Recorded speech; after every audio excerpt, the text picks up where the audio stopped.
में घाव भेले डॉक्टर बतल कहोगे यगे दिलवा में घाव भेले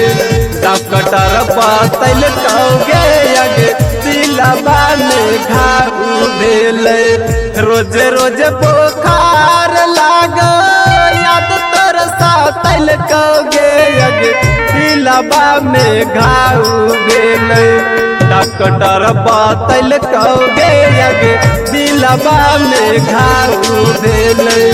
डॉक्टर बतल कहोगे यगे दिलवा में घाव भेले।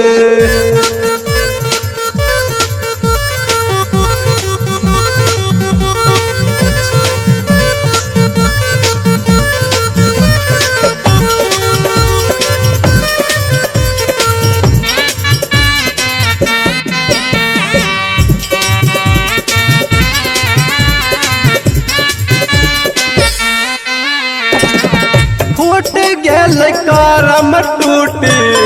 गेल यार मान गे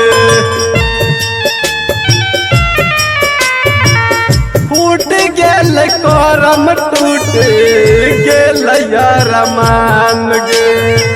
काबल गलती के सजा दिल भगवान गे शमशान जाय से पहले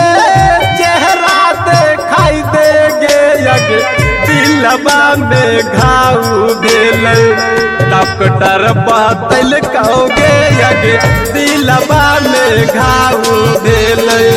डॉक्टर बतल कहोगे यगे दिलवा में घाव भेले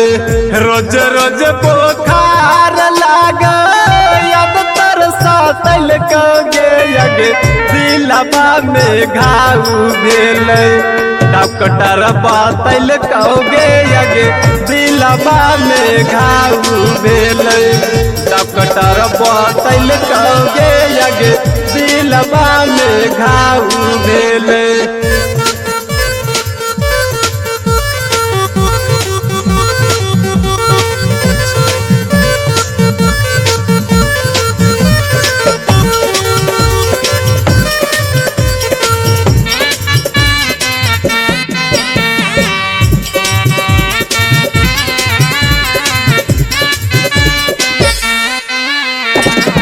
छूट गेल माई बाबू छूटल परिवार गे छूट गेल माई बाबू छूटल परिवार गे प्रेमी आनंद के पगली ले लही तो जान गे जाए से पहले ससुरबा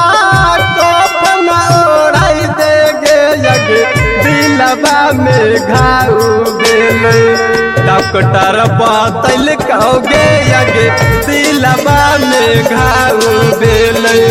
डॉक्टर बतल कहोगे यगे दिलवा में घाव भेले रोज रोज बुखार लागा याद तर सातल कहोगे यगे दिलवा में घाव भेले डॉक्टर बतल कहोगे यगे दिलवा में घाव भेले डॉक्टर बतल कहोगे यगे दिलवा में घाव भेले।